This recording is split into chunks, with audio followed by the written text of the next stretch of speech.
네, 안녕하십니까. 오늘 말씀은 고린도전서 7장 1절에서 40절 말씀을 읽겠습니다. 요절은 20절. 각 사람은 부르심 받은 그 부르심대로 지내라. 7장 말씀은 몇 가지 결혼 진리를 가르쳐 주는 내용입니다. 하나님이 허락하신 가정이라는 공동체가 행복해야 행복한 삶을 누리게 됩니다. 가정이 행복하면 부부에게도 자녀들에게도 어떤 시험과 유혹 속에서도 그걸 이겨낼 수 있는 힘이 되는 것입니다. 오늘 가정의 행복을 위해서 성경이 우리에게 권면하는 결혼 말씀을 잘 영접하여서 행복한 삶을 사시기를 빕니다. 1a 너희가 쓴 문제에 대하여 말하면 6장까지 교회 분쟁이나 소송, 음행 등 문제 등 심각한 문제들을 권면했습니다. 이제 7장 1절에서 너희가 쓴 문제에 대하여 말하며 하면서 글로아의 집사람 편의 신앙생활할 때 어떻게 하는 게 옳습니까? 하는 질문에 답변으로 첫 질문은 결혼에 관한 질문입니다. 첫째, 결혼은 하나님의 선물이라는 것입니다. 1b 남자가 여자를 가까이 아니함이 좋으나 그들이 바울에게 질문을 했는데 결혼하지 않는 것, 부부 관계를 갖지 않는 것이 훨씬 좋은 것이죠 하고 질문을 했다는 것입니다. 우리는 지난 6장에서 고린도 교회의 음행 문제가 심각하다는 것을 볼 수 있었습니다. 지금까지 봐왔듯이 헬라 문화권에서 항구 도시인 고린도가 워낙 성적 유혹이 많은 도시기에 당시 고린도 교회는 극단적인 성에 대해서 견해를 가지고 있었습니다. 자유분방하게 방탕하는 사람들이 있었고 반면에 반대로 아주 금욕적인 사람들도 있었습니다. 사실 금욕적인 삶이 표면적으로 볼 때는 무척 경건해 보이지만 인간의 욕망은 무한정 억제할 수가 없어 지나치면 용수철처럼 튀어올라 번물처럼 터질 수가 있어서 싱글을 주장하다가 금욕을 주장하다가 음행의 죄에 한번 빠져들면 더욱 비참하게 될 가능성도 있습니다. 어쨌든 고린도 교회는 이런 모습들을 보면서 부부 관계에 대해서 환멸을 느낀 사람들도 있었던 것 같고 결혼 자체에 대해서 또 부인해버리고 결혼은 저급한 것이고 오히려 결혼하지 않는 것이 훨씬 낫다 하면서 금욕에 대한 찬사를 하는 경우가 있었던 것 같습니다. 그래서 하나님 앞에서 영적인 생활을 하는 데 있어서 결혼 생활은 독신 생활하는 것보다 한 단계 아래에 있는 신앙의 형태다 생각하면서 바울에게 질문하기를 남자와 여자가 가까이 안 하는 게 좋죠. 남녀가 육체적인 관계를 안 갖는 게 결혼을 안 하는 게 더 낫겠죠 하고 질문을 하는 것입니다. 그런데 바울은 뭐라고 말하고 있습니까? 아니다라고 말하고 있습니다. 바울은 무분별한 음행을 피하라고 말함과 동시에 결혼이 잘못되었고 저급하고 낮은 영적 단계의 삶이 아니다. 또한 결혼이 잘못됐다는 것도 아니라는 것입니다. 뒤에 이제 7절에서 보면 나는 모든 사람이 나와 같기를 원하노라. 그러나 각각 하나님께 받은 자기의 은사가 있으니 이 사람은 이러하고 저 사람은 저러하니라. 또 9절에서 만일 절제할 수 없거든 결혼하라. 정욕이 불같이 타는 것보다 결혼한 것이 나으니라. 17절에서 오직 주께서 각 사람에게 나눠주신 대로 하나님이 각 사람을 부르신 대로 행하라고 했습니다. 무슨 말입니까? 결혼 생활하지 않고 홀로 싱글로 사는 것 또한 하나님의 선물로 원포인트로 하나님만 바라보면서 주의 사명만 감당하면서 자신의 삶을 온전히 하나님께 드리는 것도 하나님께서 주신 영광스러운 선물이지만 그러나 또 다른 선물이 있는데 결혼 생활을 통해서 남편과 아내가 서로를 배려하고 서로를 위하여 헌신하고 봉사하며 사랑하고 또 그 사랑의 열매로 주신 자녀들을 양육하면 하나님 아버지의 마음을 알아가는 결혼 생활 또한 하나님의 영광스러운 선물이라는 것입니다. 그래서 하나님은 독신의 선물을 주셨고 누군가에게는 결혼의 선물을 주셨다. 그러므로 둘 다 각각 자기가 받은 대로 감사하며 하나님께 주신 선물이니 있는 곳에서 주의 영광을 드러내라는 것입니다.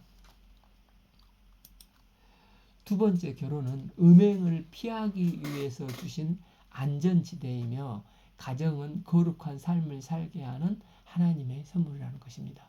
이 음행을 피하기 위해 남자마다 자기 아내를 두고 여자마다 자기 남편을 두고 지난 시간 16장 18절 음행을 피하라. 사람이 범하는 죄마다 몸 밖에 있거니와 음행하는 자는 자기 몸의 죄를 범하니라 했습니다. 여기서 피하라는 것은 도주하여 안전한 곳으로 가라는 말씀이겠죠. 음행으로 넘어가는 것도 성욕에서부터 시작이 되고 부부 생활을 하는 것도 성욕에서부터 시작이 됩니다. 그러나 이런 본능을 주신 것은 생육하고 후손을 번성하도록 하기 위해서 하나님께서 주신 축복으로 이 성욕은 중립적인 것이라는 것입니다. 그러나 이것이 잘못 나가면 음행으로 아주 위험한 죄가 되지만 가정으로 나가면 안전하고 하나님께 주신 건전한 축복의 선물이 된다는 것입니다. 때문에 결혼은 하나님을 알아가고 하나님을 드러내는 사랑의 도구이기도 하지만 하나님께서 연약한 우리에게 주신 선물로 즐거움과 기쁨을 누리게 만들어 주시는 안전지대가 되는 것입니다. 인간은 연약합니다. 그래서 바울은 음행한 연고로 한 남자마다 한 아내를 두고 일부 일처제를 통해서 그런 유혹에서 벗어나서 건강한 삶을 살기 위해서 결혼을 하라는 것입니다. 물론 결혼은 이런 소극적인 목적과 이유만 있는 게 아닙니다. 결혼의 적극적인 목적은 에베소서 5장 21절에서 33절에 나온 것처럼 그리스도께서 교회를 이루어 생명을 들여 헌신하시고 또 교회는 그리스도께 온전히 순복한 것처럼 아내들도 범사에 자기 남편에게 복종하고 남편들도 동일하게 아내 사랑하기를 그리스도께서 교회를 사랑하신 것 같이 사랑해야 한다는 것입니다. 이로 가정을 통해서 온전한 그리스도의 사랑과 이 연합을 경험하게 된다는 것입니다. 셋째, 결혼은 서로를 위해서 헌신될 책임이 수반되는 선물이라는 것입니다.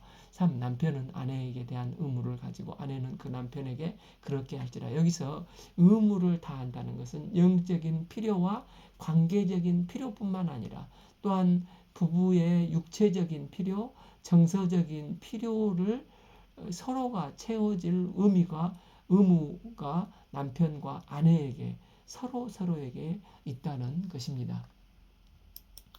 4. 아내는 자기 몸을 주장하지 못하고 오직 그 남편이 하며 남편도 그와 같이 자기 몸을 주장하지 못하고 오직 그 아내가 하나니 5. 서로 분방하지 말라. 다만 기도할 틈을 얻기 위하여 합의상 얼마 동안 다시 합하라. 이는 너희가 절제하지 못함으로 말미암아 사탄이 너희를 시험하지 못하게 하려 함이라. 우리는 가끔 성경을 읽다 보면 이렇게까지 구체적이고 또 적나라하게 참 기록하나 얼굴이 붉혀지는 곤란한 내용들을 볼 수가 있는데 이 본문의 내용이 그런 것 같습니다. 결혼도 성경은 건강한 부부 관계를 위해서 서로 분방하지 말고 다만 분방하는 경우는 내가 주님 앞에서 기도할 틈을 얻기 위해서 일시적으로 서로가 합의하에 분방을 잠깐 할 수 있지만 그렇게 되면 서로의 육체적인 필요, 정서적인 필요를 채워줄 수 없다는 것입니다. 실제 힘든 직장 생활하면서 자녀 양육하면서 또 그 외에도 여러 가지 일들이 있죠. 심하게 코를 곤다든지 다양한 이유들로 분방을 해야 할 수십 가지가 있습니다. 그래서 내가 원하는 대로 되지 않는다고 또 이기적인 이유 때문에 분방을 하게 되면 부부 관계는 어려워지고 점점 멀어지는 일들이 생길 수가 있다는 것입니다. 때문에 너희가 절제 못함으로 말미암아 사탄이 너희를 시험하지 못하게 하려 함이라 하는 것입니다. 사탄은 우리의 가장 연약한 부분을 틈타고 들어와서 우리가 죄의 유혹에 넘어져 하나님으로부터 멀어지도록 틈만 나면 공격을 하고 가정을 무너뜨리고자 합니다. 부부관계가 어려워지면 자녀들이 무너지고 그 다음 세대들이 이 음란한 세상에서 유리방황하게 되는 것을 보게 됩니다. 그래서 결혼은 나의 필요를 채우고 사랑받기 위해서만 아니라 아내의 필요, 남편으로 필요를 서로 상대방의 필요를 채우기 위해서 서로 배려하고 영육간에 서로 의무를 다하는 게 가정이요 결혼이라는 것입니다. 그러나 내가 이 말을 하면 허락이요 명령은 아니니 실 나는 모든 사람이 나와 같기를 원하노라. 그러나 각각 하나님께 받은 자기의 은사가 있으니 이 사람은 이러고 저 사람은 저러하니라. 우리 삶 가운데는 하나님의 부르심과 은사가 다 개별적으로 인격적으로 있다는 것입니다. 사도 바울은 결혼을 하지 않았고 그래서 믿음 안에서 온전히 하나님께만 집중하고 하나님만 섬길 수 있었습니다. 이처럼 결혼해야 될 사람도 있지만 독신의 은사를 가진 사람도 있습니다. 그래서 결혼을 한다면 상대방의 필요를 채우기 위한 헌신의 결단이 있어야 한다는 것입니다. 또한 독신의 삶을 선택한다면 오해하지 말아야 될 게 자기 이익을 위해서 이기적인 이유 때문에 싱글의 삶을 선택하는 게 아니라 주님을 위해서 전적으로 헌신하며 살겠다는 결단을 하는 사람들에게 해당되는 내용이라는 것입니다. 그래서 독신은 오직 주를 위해서 헌신하며 살겠다는 결단이 되어야 하는 것입니다. 이것이 주께서 우리에게 허락하신 계명입니다. 이제 사도 바울은 성도들의 각 그룹에 따라서 다르게 권면을 해주고 있습니다. 첫째 그룹은 미혼자의 자들과 사별자들입니다. 8. 내가 결혼하지 아니한 자들과 과부들에게 이르니 나와 같이 그냥 지내는 것이 좋으니라. 결혼하지 않고 오직 주님 한 분만을 위해서 살아간다면 참 좋겠다는 것입니다. 그러나 이어지는 말씀을 보면 결혼해도 좋다는 것입니다. 만일 절제할 수 없거든 결혼하라. 정욕이 불같이 타는 것보다 결혼하는 것이 나으니라. 그래서 중요한 것은 우리 인생의 목적이 무엇인가? 결혼이 목적인가? 주님이 목적인가? 라는 것입니다. 내가 주와 복음을 위해서 사는 게 목적이라면 결혼하느냐 안 하느냐는 부수적인 목적이라 할 수 있습니다. 저도 그 전반 학생의 사역을 섬겨보면서 지금은 이제 또 일반 사역을 섬기지만 싱글 때는 나의 갈비뼈 배필을 주시지 않는다고 원망하고 결혼만 시켜달라는 형제가 있었습니다. 그는 결혼만 하면 행복할 것이라고 하더니 이제 지금 봐보니 결혼한 후에 세 자녀를 뒀습니다. 누가 봐도 신앙적으로 성품이나 또 믿음이나 분에 넘치게 복받은 자매와 가정을 이뤘는데 참 정작 본인은 나에게 너무 힘든 배우자를 주셨다고 또 원망 불평을 하는 것을 보면서 그래서 그의 이름을 이스라엘이라고 지었습니다. 야곱과 같은 환도뼈가 부러지고 이스라엘로 변화된 하나님의 황태자가 되라. 그랬더니 지금 많이 성장을 하고 있습니다. 결국은 이걸 볼 때 인생은 쉽지가 않고 여러 어려움이 있는 게 인생인 것을 보게 됩니다. 진정한 행복은 싱글이든 결혼 후이든 어려움 속에서도 주님 한 분 바라보며 주 안에서 기뻐하며 감사하며 사는 게 행복이요 소망이요 이것이 본질이라는 것을 배우게 됩니다. 두 번째 기혼자들에게 말합니다. 10. 결혼한 자들에게 내가 명하노니 명하는 자는 내가 아니어 주시라. 여자는 남편에게 갈라서지 말고 11. 만일 갈라섰으면 그대로 지내든지 다시 그 남편과 화합하든지 하라. 남편도 아내를 버리지 말라. 이는 둘 다 신자인 경우입니다. 바울은 주님의 이름으로 이혼을 금했습니다. 이혼하는 것은 하나님의 주권과 섭리를 부정하는 것입니다. 이혼이란 한 몸을 나누는 것처럼 두 사람에게 너무나 큰 고통을 줍니다. 또 둘뿐만 아니라 그 자녀들의 가슴을 찢는 돌이킬 수 없는 상처와 아픔을 주게 됩니다. 그래서 결혼하면 부부는 일심동체로 한 몸이 되는 것입니다. 그래서 사명도 부부가 함께 연합해서 가야 합니다. 가정이 하나를 이루며 살아가는 것, 그것이 하나님께서 원하시는, 기뻐하시는 방법입니다.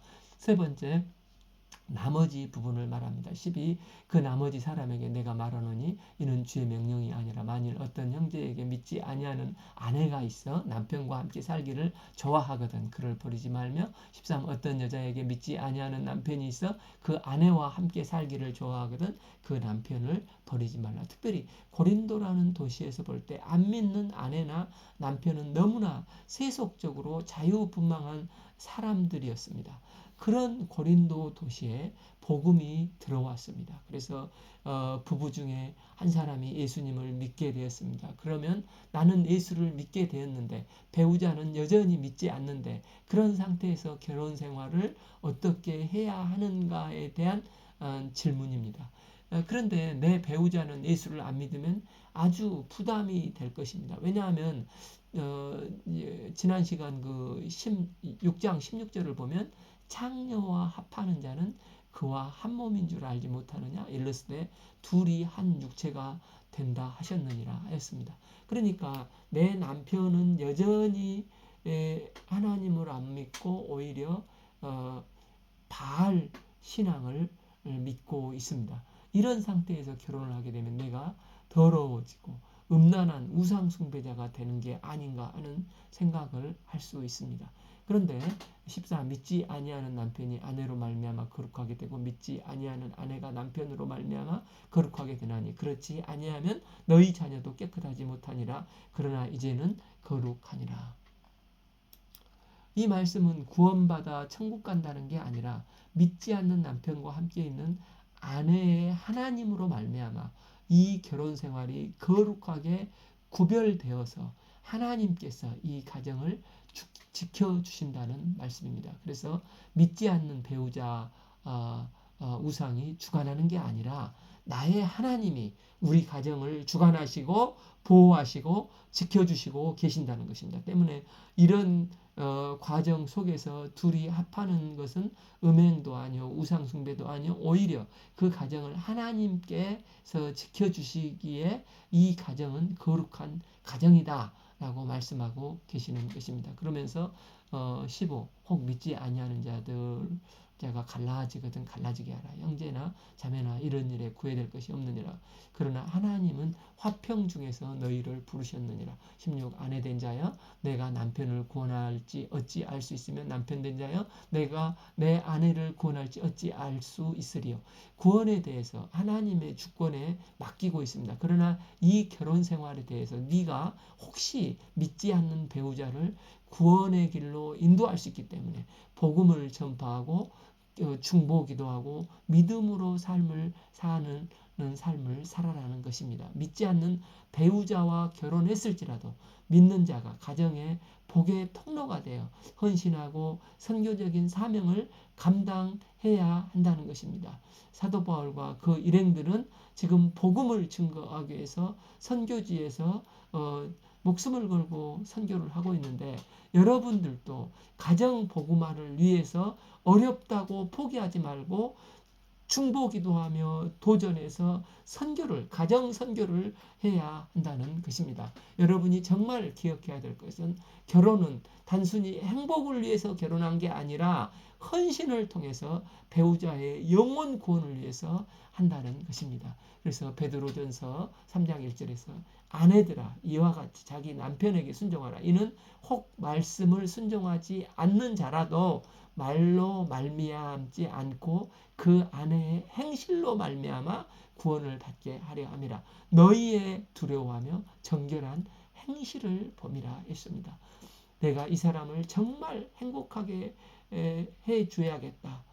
헌신은 믿지 않는 사람을 하나님의 사람으로 변화시켜야겠다는 중보 기도와 행실로 선교적인 헌신으로 나는 우리 가정의 선교사라는 사실을 기억하고 가정 복음화가 되는 은혜가 임하기를 기도합니다. 그러나 안 믿는 아내나 남편이 이혼을 요구해 올 때 어떻게 하라는 것입니까? 믿지 않는 남편으로부터 많은 핍박을 받는 경우가 있습니다. 그러할지라도 바울은 믿지 아니하는 아내나 남편이 함께 살기를 원하면은 버리지 말라고 합니다. 핍박을 받는 사람들은 참고 견디어 함께 살아야 됩니다.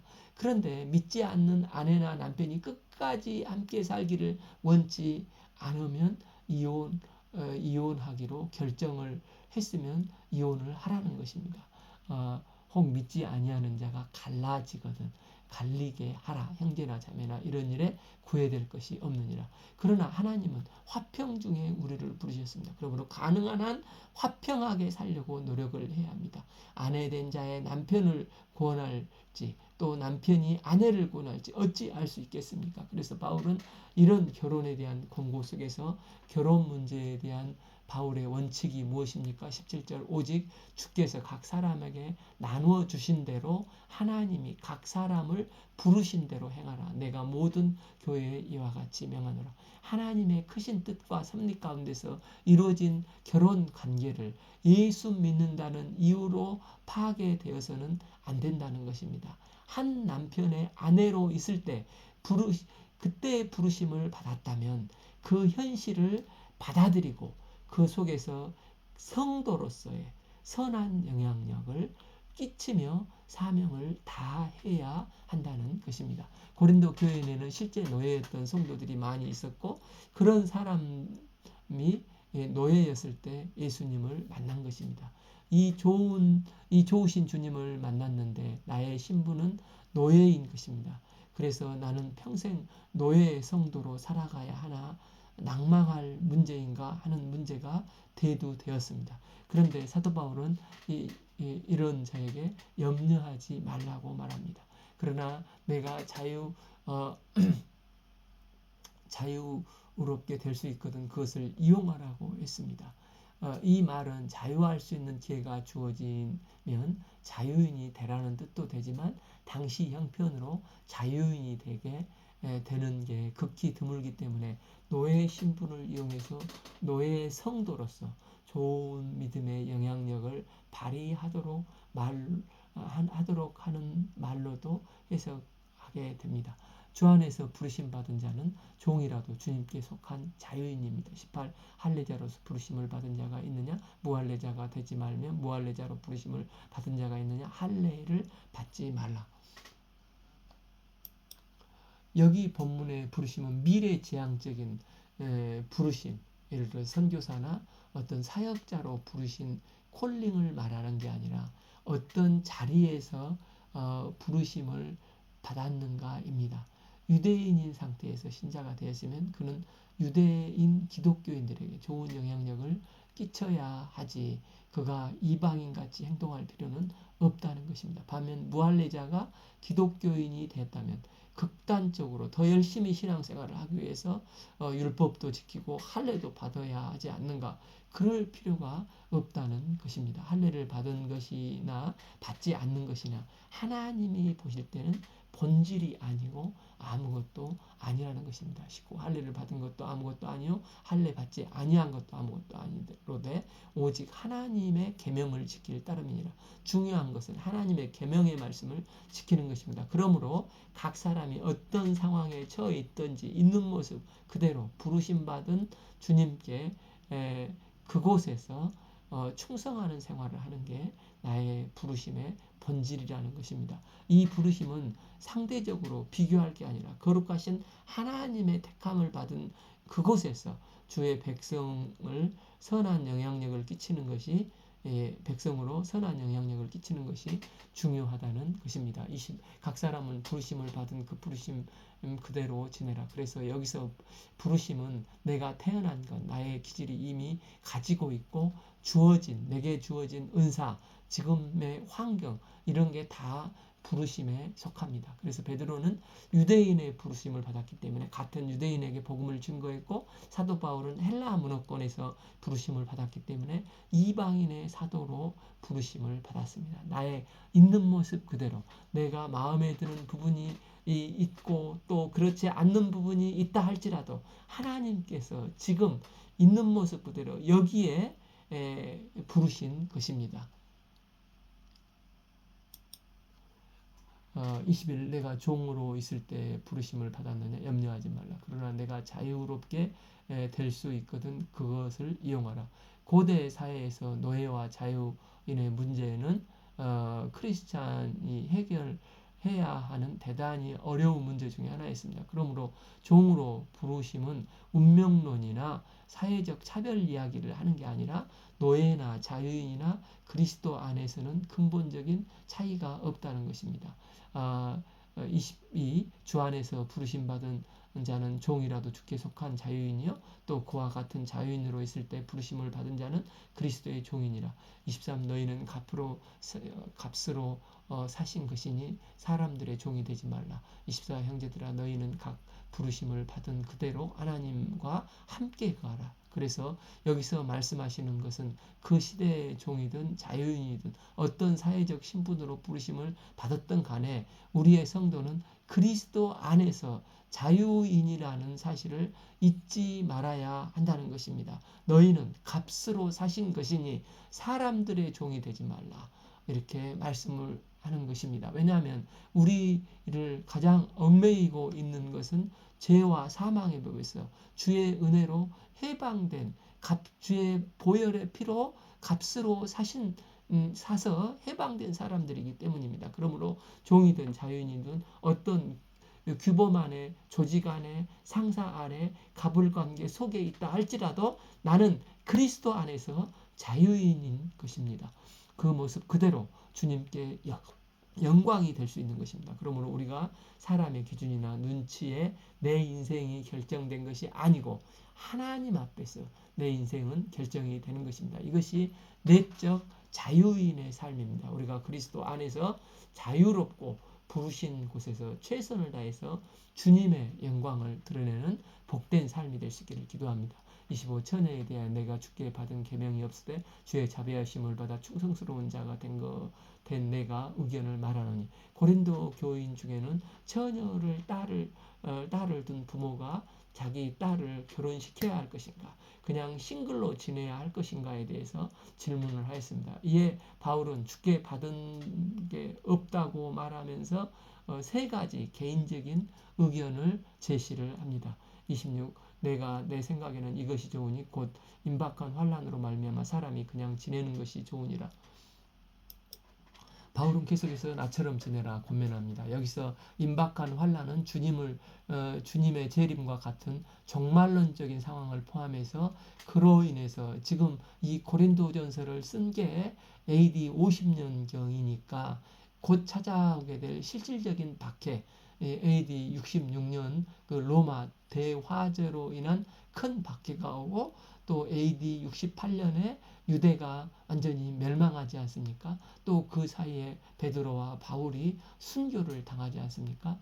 이런 박해 시대를 사는 이 세상에 사는 것 자체가 환난이고 고난이라는 것입니다. 때문에 바울이 이런 권면을 하는 것은 고통과 고난을 피하기 위해서 처녀에게 독신을 권면하는 게 아니라 이러한 때일수록 오직 주님만을 섬겨야 할 때라는 시간적 인식을 갖고 있었기 때문에 이런 권면을 하는 것입니다. 우리가 죽기 전에 종말이 올지 내가 죽어 주님을 배울지 모르지만 우리가 주어진 임박한 시간 나에게 주어진 시간에 오직 주님을 사랑하고 주께서 맡겨주신 생명 살리는 사명을 감당하는 복된 인생이 될 수 있기를 기도합니다. 그렇다고 바울은 27일 내가 아내에게 매였느냐 노이기를 구하지 말며 아내에게 노였느냐 아내를 구하지 말라. 28 내가 장가가도 죄짓는 것이 아니요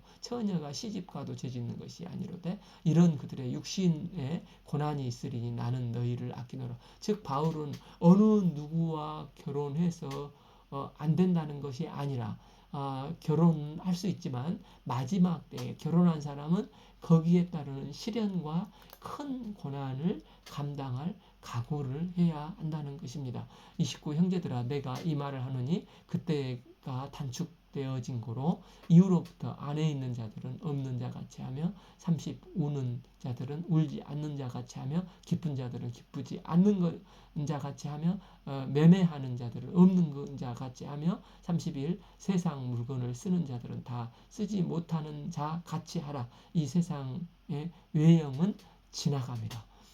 놀라운 이야기입니다. 결혼한 사람은 마치 내가 싱글처럼 결혼했기 때문에 내가 너무 힘들다든지 내가 혼인해서 너무 행복하다 이런 것을 다 내려놓고 마치 싱글처럼 오직 주님만을 바라보고 살아나는 것입니다. 또 싱글은 내가 너무 힘듭니다. 나 빨리 결혼하고 싶습니다. 급합니다.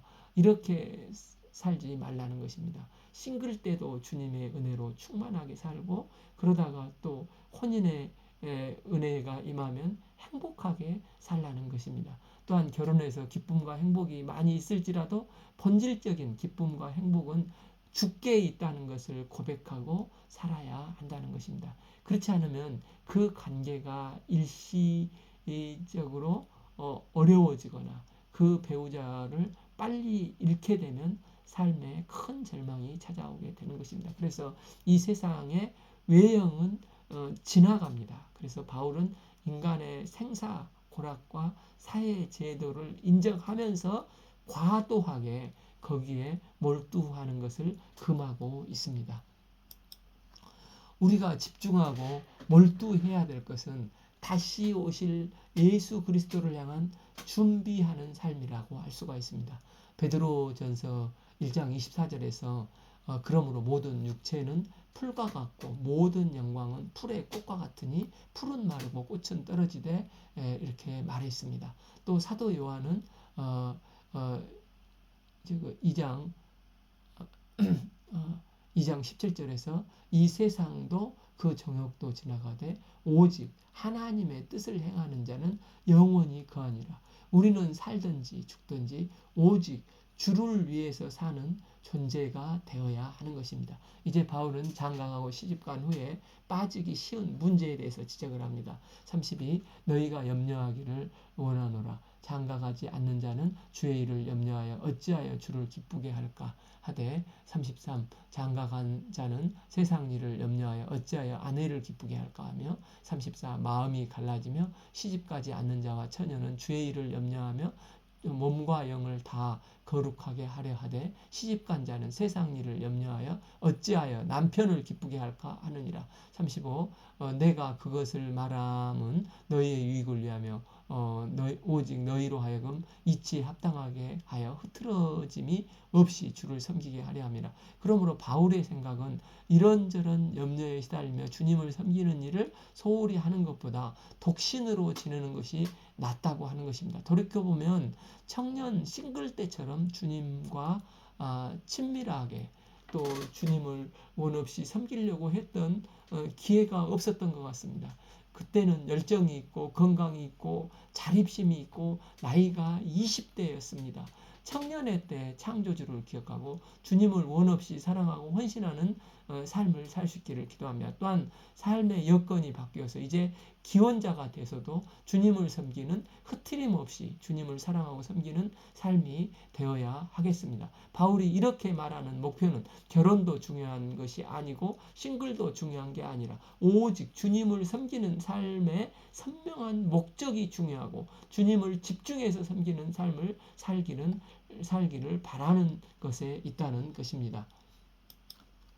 36 그러므로 만일 누가 자기 약혼녀에게 대한 행동이 합당하지 못한 줄로 생각할 때 그 약혼녀의 혼기도 지나가고 그같이 할 필요가 있거든 원하는 대로 하라. 37 그러나 그가 마음을 정하고 또 부득이한 일도 없고 자기 뜻대로 할 권리가 있어서 그 약혼녀를 그대로 두기로 하여도 잘하는 것이라. 38 그러므로 결혼하는 자도 잘하거니와 결혼하지 아니하는 자는 더 잘하는 것이라. 이것은 죄 짓는 것이 아니니 그들로 결혼하게 하라. 그러나 자기에 따라서 결혼을 시키는 것도 죄가 아니라 잘하는 것이라는 것입니다. 바울은 마지막으로 남편이 죽은 과부의 결혼에 대해서 말을 합니다. 39 아내는 그 남편이 살아있는 동안에 매어 있다가 남편이 죽으면 자유로워지고 자기 뜻대로 시집갈 것이니 주 안에서만 할 것이니라. 즉 사별한 자는 자유롭게 결혼해도 된다는 것입니다. 그러나 만약에 그렇게 한다 할지라도 주 안에서 그렇게 하라는 것입니다. 우리는 우리의 삶의 근본적인 토대와 무게를 결혼하느냐 마느냐에 너무 많은 무게 중심을 두는데, 정말 중요한 것은 싱글이나 기혼자가 아니라 주님 안에 있느냐 있지 않느냐가 중요하다는 것입니다. 싱글인데 주님 밖에 있다면 그는 세상적인 것만 추구하는 인생이 되고, 결혼했다 할지라도 주님과 멀어진다면 그것은 결혼의 온전한 참 행복과 축복을 누리지 못하는 것이라는 것입니다. 우리가 사람과 관계보다도 주님과 관계에 더 집중하고 주 안에 거하는 삶이 되기를 기도합니다. 40 그러나 내 뜻에는 그냥 지내는 것이 더욱 복이 있으리로다. 나도 또한 하나님의 영을 받은 줄로 생각하노라. 바울은 결혼에 대한 여러 가지 충고와 권면을 성령께서 전한 것이다는 사실을 밝히면서 권면을 들어줄 것을 말하고 있습니다. 결혼은 거룩하신 하나님이 창설한 것으로 거룩하고 신성한 것이고 하나님의 선물입니다. 결혼은 우리를 거룩하게 지켜주는 안전한 선물이며 많은 책임이 수반되는 선물인 것입니다. 그것을 기억하고 그 책임을 다하며 주께서 주신 복되고 아름다운 가정을 서로 사랑하며 연합해가며 가꾸어 갈 수 있기를 기도합니다. 오늘 말씀은 고린도전서 7장 1절에서 40절 말씀을 읽었습니다. 감사합니다.